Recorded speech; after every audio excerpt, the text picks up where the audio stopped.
지금 이 순간에도 당신 손안의 스마트폰, 벽 속 전선, 책상 위 노트북에서 구리가 작동하고 있습니다. 만약 구리 공급이 하루라도 멈춘다면요, 세상이 멈춥니다. 그리고 2026년 지금 우리는 바로 그 위기의 문턱에 서 있거든요. 구리 가격이 미쳤습니다. 1년 만에 35% 넘게 폭등했어요. 런던 금속 거래소에서 톤당 1만 3천 달러를 돌파했거든요. 더 무서운 건 이게 끝이 아니라는 겁니다. AI 데이터 센터가 구리를 먹어치우고 있고, 전기차 공장에서는 구리가 없어서 생산 라인이 멈춥니다. 매년 수십만 톤씩 부족한 상황이 계속되는데 새 광산은 나오질 않아요. 이건 단순한 가격 상승이 아니라 공급 시스템 자체가 무너지고 있다는 신호거든요. 전문가들은 2030년이 고비라고 말합니다. 왜 갑자기 구리가 이렇게 미친 듯이 오르는 걸까요? 그리고 이 흐름은 어디까지 갈까요? 오늘은 구리 시장에서 벌어지고 있는 놀라운 변화와 그 이면에 숨겨진 위험까지 전부 파헤쳐 보겠습니다. 사람들은 구리를 그냥 평범한 금속 정도로 생각합니다. 전선이나 파이프 만드는 재료 정도? 근데 지금 구리 시장에서 일어나고 있는 일은 그런 단순한 스토리가 아니에요. 구리가 가진 독특한 성격 때문에 완전히 새로운 게임이 펼쳐지고 있거든요. 전기를 가장 잘 전달하면서도 싸다는 이중 정체성이 지금 이 순간 폭발하고 있는 겁니다. 금이나 은처럼 장식품이 아니라 쓰이고 소비되는 진짜 산업 금속이에요. 구리를 생각해 보세요. 캐넨 구리의 절반이 훨씬 넘는 양이 공장에서 소비되고 있습니다. 데이터 센터 배선에 들어가고 전기차 모터에 들어가고 송전선으로 만들어지죠. 시장에 쌓여 있을 일이 거의 없는 거예요. 근데 음은 다릅니다. 금고에 쌓이거나 장신구로 만들어지죠. 구리는 정반대예요. 한번 제품 안에 들어가면 20년에서 30년 동안 그 안에 갇혀 있거든요. 재활용도 쉽지 않습니다. 건물이나 공장 철거할 때나 나오는 게 구리 스크랩이에요. 구리의 역사를 잠깐 보면 재미있는 변화가 보입니다. 1800년대만 해도 구리의 최대 용도가 화폐와 장식품이었어요. 근데 전기가 발명되면서 완전히 달라졌거든요. 토마스 에디슨이 전구를 만들고 니콜라 테슬라가 교류 전기를 개발했을 때 그들이 선택한 재료가 바로 구리였습니다. 20세기 들어서는 전화선과 전력망이 전 세계를 연결했는데 그 모든 선이 구리로 만들어졌어요. 2008년 금융위기 때를 보면 구리가 얼마나 정확한 경제 지표인지 알 수 있습니다. 그때 경제학자들이 구리를 닥터 코퍼라고 부르기 시작했거든요. 구리 박사라는 뜻이죠. 2008년 초 구리 가격은 톤당 8,000달러를 넘었는데 금융위기가 터지자 12월에는 3,000달러까지 폭락했어요. 근데 중국이 4조 위안 경기 부양책을 쏟아내자 2009년부터 구리 가격이 폭등하기 시작한 겁니다. 2011년에는 톤당 1만 달러를 돌파했어요. 그때도 많은 사람들이 생각했죠. 구리가 이렇게 오르면 대체재가 나타나겠지. 실제로 2011년 고점에서 산 사람들은 10년 넘게 물려 있었습니다. 가격이 톤당 5,000달러까지 내려갔거든요. 근데 지금은 완전히 달라요. 이번에는 진짜 수요가 폭발하고 있거든요. 공장에서 진짜로 구리가 필요한 겁니다. 투기가 아니라 실물 수요예요. 지금 AI와 데이터 센터가 구리를 미친 듯이 먹어치우고 있습니다. 챗GPT 돌리는 데이터 센터 한 곳에 구리가 얼마나 들어가는지 아세요? 270메가와트급 데이터 센터 기준으로 약 7,290톤입니다. 이게 얼마나 큰 숫자냐면 전기차 8만 대에 들어가는 구리량과 맞먹어요. 그런데 전 세계적으로 이런 데이터 센터가 수백 개 건설되고 있거든요. 구글, 마이크로소프트, 아마존, 메타가 올해만 수천억 달러를 AI 인프라에 쏟아붓고 있습니다. 국제에너지기구 보고서를 보면 2024년 전 세계 데이터 센터의 전력 소비량이 약 415텔라와트시입니다. 2030년에는 945테라와트시까지 늘어날 전망이거든요. 일본 전체가 1년 동안 쓰는 전력량이랑 비슷한 수준이에요. 근데 이 전력을 어떻게 운반할까요? 바로 구리 전선으로 운반하는 겁니다. 미국 구리개발협회 자료에 따르면 데이터 센터 구축할 때 1메가와트 27톤의 구리가 필요해요. AI 서버는 일반 서버보다 전력을 7배에서 8배를 더 먹습니다. 포스텍 이병훈 교수 연구를 보면 AI 서버는 GPU 중심의 연산 과정에서 막대한 전력을 소모하는데 그 전력을 효율적으로 전달하려면 구리가 필수예요. 엔비디아가 H100 칩 하나 팔 때마다 그 칩이 들어갈 서버와 데이터 센터 인프라에 수십 킬로그램의 구리가 필요한 겁니다. 2026년 1월에 아마존이 리오틴토랑 구리 공급 계약을 맺었는데 그 물량이 뭔지 아세요? 4년간 1만 4천 톤이에요. 월스트리트 저널은 이게 대형 데이터 센터 한 곳 수요도 못 채운다고 지적했거든요.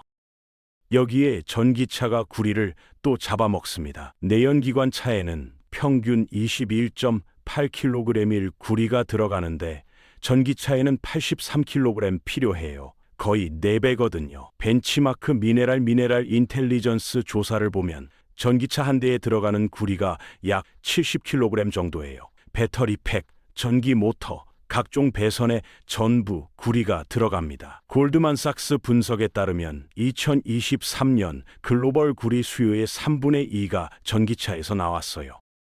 전기차만이 아닙니다. 풍력발전소 만드는데도 구리가 엄청 들어가요. 국제에너지기구 자료를 보면 해상 풍력발전소는 메가와트당 8,000kg의 구리가 필요합니다. 태양광은 2,822kg이고요. 석탄이나 가스 발전소보다 훨씬 많은 구리가 들어가는 거예요. 재생에너지는 넓은 지역에 분산되어 있어서 전력을 모아서 송전하려면 더 많은 배선이 필요하거든요.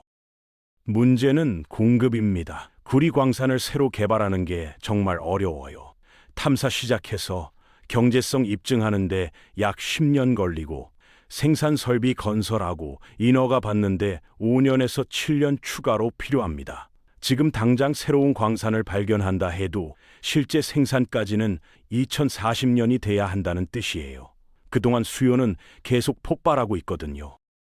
칠레와 페루가 전 세계 구리 공급의 약 40%를 차지하는데 이 두 나라의 광산이 전부 문제를 겪고 있습니다. 칠레 국영구리 회사 코델코의 2023년 생산량이 142만 톤으로 2003년 이후 가장 적은 수치를 기록했거든요.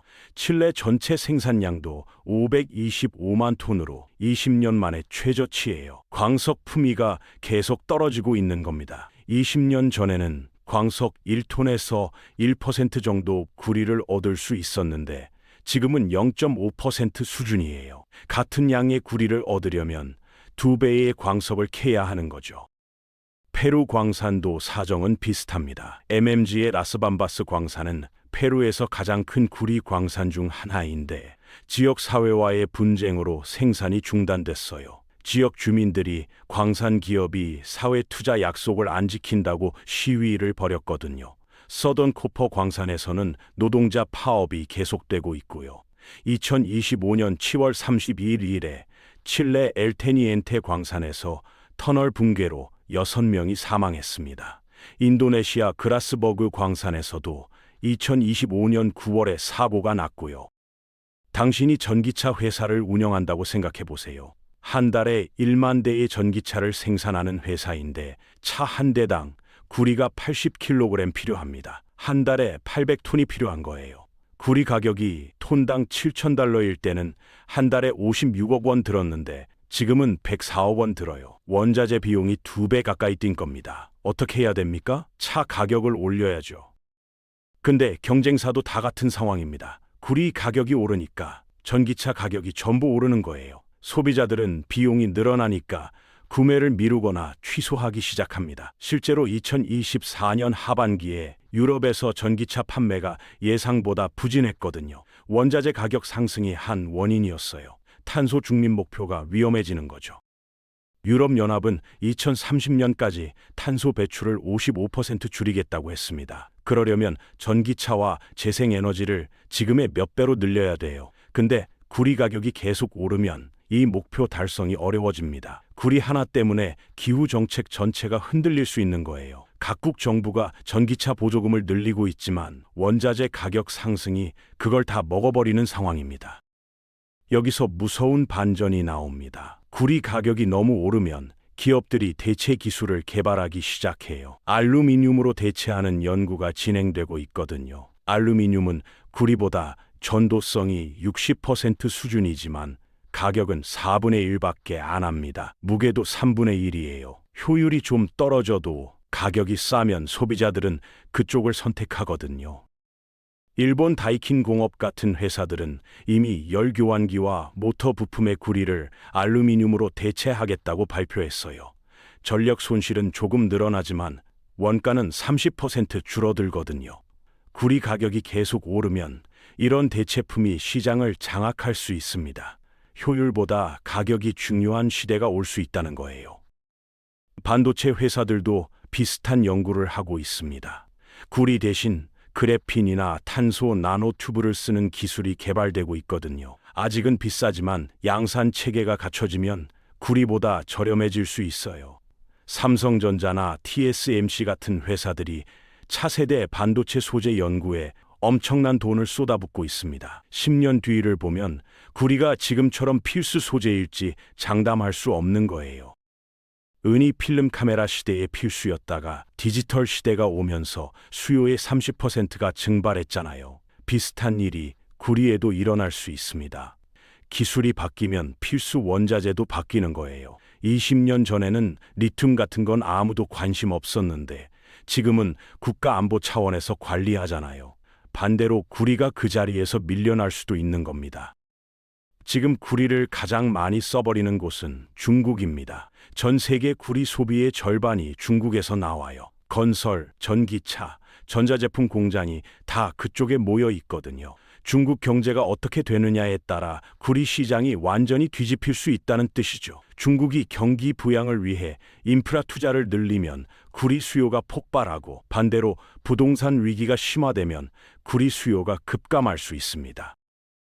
2024년 중국 경제가 생각보다 안 좋았잖아요. 부동산 버블 터지고 소비가 위축되고 청년 실업률이 치솟았습니다. 근데 이 상황에서도 구리 가격이 올랐거든요. 왜냐면 중국 정부가 전기차랑 재생에너지 수출에 올인했기 때문이에요. 내수가 죽으니까 수출로 돌파하려는 겁니다. 그래서 공장은 풀가동하고 구리 수요는 오히려 늘어난 거예요. 근데 이게 언제까지 갈까요? 미국이랑 유럽이 중국산 전기차에 고관세를 매기고 있습니다. 중국산 태양광 패널도 규제가 심해지고 있고요. 중국이 수출로 먹고 살기가 점점 어려워지고 있다는 거예요. 수출이 막히면 공장 가동률이 떨어지고 구리 수요도 줄어듭니다. 그때 구리 가격이 어떻게 될지 아무도 몰라요. 미국 금리도 변수입니다. 금리가 내려가면 달러가 약해지면서 원자재 가격이 오르거든요. 구리도 마찬가지예요. 2024년 하반기에 연준이 금리를 내리기 시작하면서 구리가 확 올랐습니다. 근데 인플레이션이 다시 올라와서 금리를 올려야 하는 상황이 오면 구리 가격이 압력을 받아요. 2022년에 연준이 금리를 4% 넘게 올렸을 때 구리가 톤당 하나만 달러에서 7,000달러까지 빠진 적이 있거든요. 트럼프가 재집권하면서 관세 정책을 강화하고 있잖아요. 이게 구리 시장에도 영향을 미칩니다. 관세가 올라가면 무역이 위축되고 경기가 나빠질 수 있어요. 경기가 나빠지면 건설이 줄고 제조업이 위축되면서 구리 수요도 줄어듭니다. 반대로 관세 때문에 인플레이션이 올라가면 구리 같은 실물 자산으로 돈이 몰릴 수도 있고요. 변수가 너무 많은 거예요. 전 세계 구리 매장량이 얼마나 남았을까요? 미국 지질조사국 자료에 따르면 현재 기술로 경제성 있게 캔 수 있는 양이 대략 9억 8천만 톤 정도 남았다고 합니다. 지금 속도로 캐면 30년에서 35년 정도 버틸 수 있는 양입니다. 물론 새로운 광산이 발견될 수도 있고 해저 채굴 같은 신기술이 나올 수도 있어요. 근데 확실한 건 쉽게 캔 수 있는 구리는 점점 줄어든다는 거죠. 광산 회사들도 힘들어하고 있습니다. 구리 가격이 올랐지만 채굴 비용도 같이 올랐거든요. 인건비, 장비비, 에너지 비용이 다 올랐어요. 광산 하나 새로 개발하려면 수조 원 들어가는데 환경 규제는 점점 엄격해지고 있습니다. 개발 기간도 15년 넘게 걸려요. 구리 가격이 올라도 광산 회사들이 쉽게 증산하지 못하는 이유가 이겁니다. 재활용 구리도 시장에 나오고 있습니다. 가격이 오르니까 건물 철거할 때 나오는 구리 스크랩을 열심히 모으기 시작한 거예요. 연간 재활용 구리가 약 800만 톤에서 900만 톤 정도 나오는데 문제는 이것도 한계가 있다는 겁니다. 철거할 건물이 있어야 재활용 구리가 나오거든요. 일시적으로 공급을 늘릴 수는 있지만 근본 해결책이 아닌 거죠. 구리 시장은 금이나 민 시장과 달리 훨씬 큰 규모를 자랑합니다. 시장이 크지만 변동성도 만만치 않아요. 지정학적 리스크나 광산 사고 하나에 10%씩 움직이거든요. 2025년 9월 인도네시아 그라스버그 광산 사고 났을 때 하루 만에 구리 가격이 8% 올랐습니다. 이런 변동성이 구리의 특징입니다. 장기적으로는 우상향하지만 중간에 롤러코스터를 타는 거예요. 한 달에 20% 오르기도 하고 다음 달 15% 빠지기도 합니다. 개인 투자자 입장에서는 멘탈 관리가 정말 힘든 자산이에요. 아침에 일어나서 뉴스 확인했는데 칠레 광산 파업 소식에 가격이 폭등해 있으면 추격 매수하고 싶어지거든요. 근데 그게 고점인 경우가 많습니다. 앞으로 두 가지 시나리오가 가능합니다. 낙관 시나리오를 보면 AI 혁명이 전 세계적으로 가속화되면서 데이터 센터와 전기차 수요가 폭발해요. 2030년까지 AI 데이터 센터가 지금의 5배로 늘어나고 전기차 판매도 3배 증가합니다. 구리 수요가 연간 4천만 톤까지 치솟는데 공급은 3천만 수준에 머물러요. 수급 불균형이 극심해지면서 구리 가격이 톤당 2만 달러까지 갈 수 있습니다. 이 시나리오에서는 거래소 재고가 완전히 바닥납니다. 구리를 구하려는 공장들이 서로 경쟁하면서 가격이 폭등해요. 정부들이 전략 비축을 시작하면서 시장에서 구리를 사재기합니다. 2026년에서 2029년 사이가 절정이 될 거라는 분석이 있어요. 이때 구리에 투자한 사람들은 엄청난 수익을 거둘 수 있습니다. 골드만삭스는 구리가 향후 몇 개월에 걸쳐 사상 최고치를 여러 차례 경신할 거라고 예상했거든요. 비관 시나리오는 이렇습니다. 구리 가격이 너무 올라서 대체재가 빠르게 상용화돼요. 5년 안에 알루미늄 기반 배선이 시장의 30%를 차지하고 그래핀 전도체도 양산됩니다.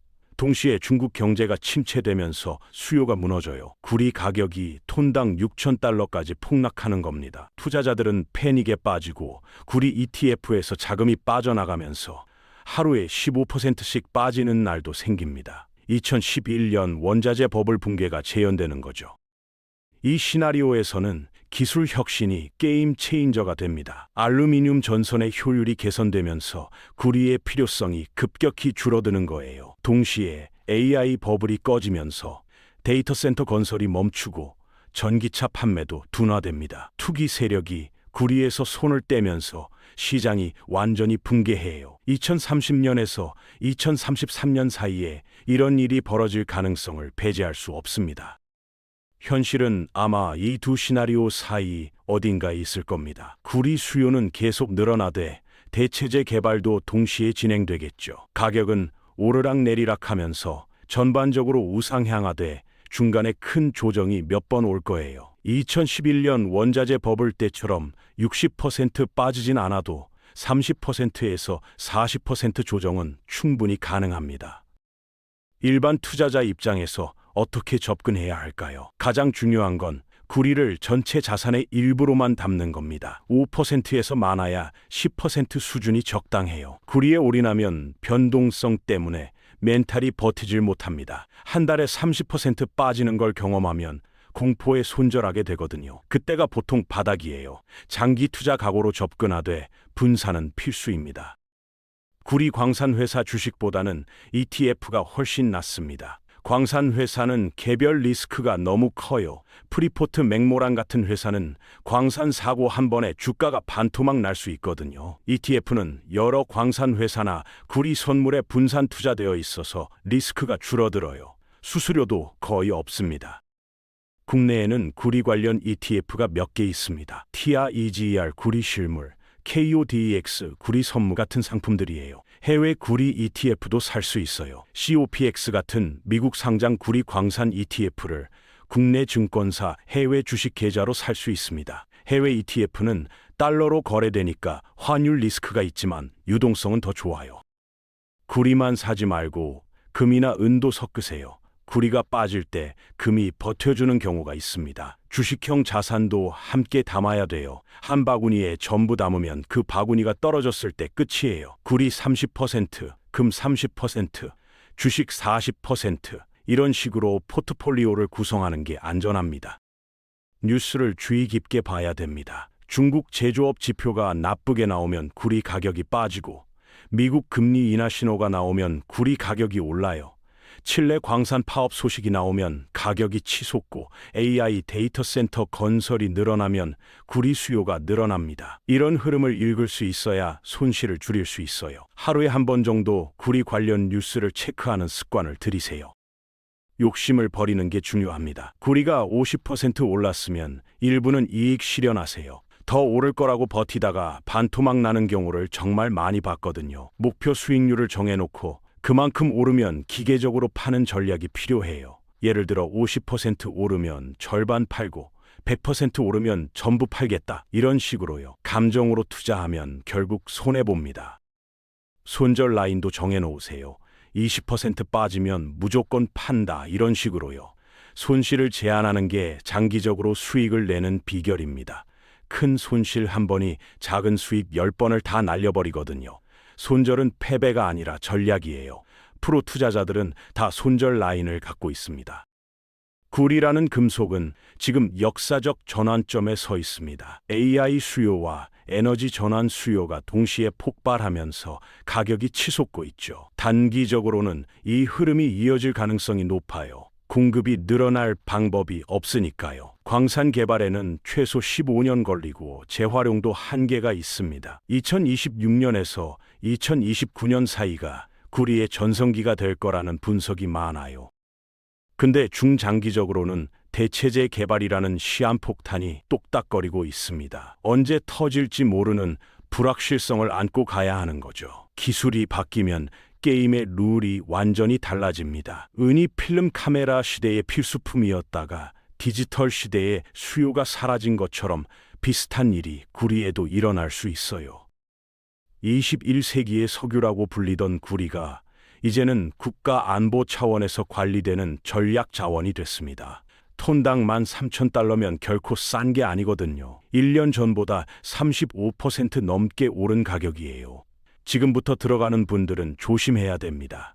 이미 많이 올랐다는 걸 인정하고 접근하세요. 뒤늦게 올라탄 사람들이 보통 크게 다치거든요.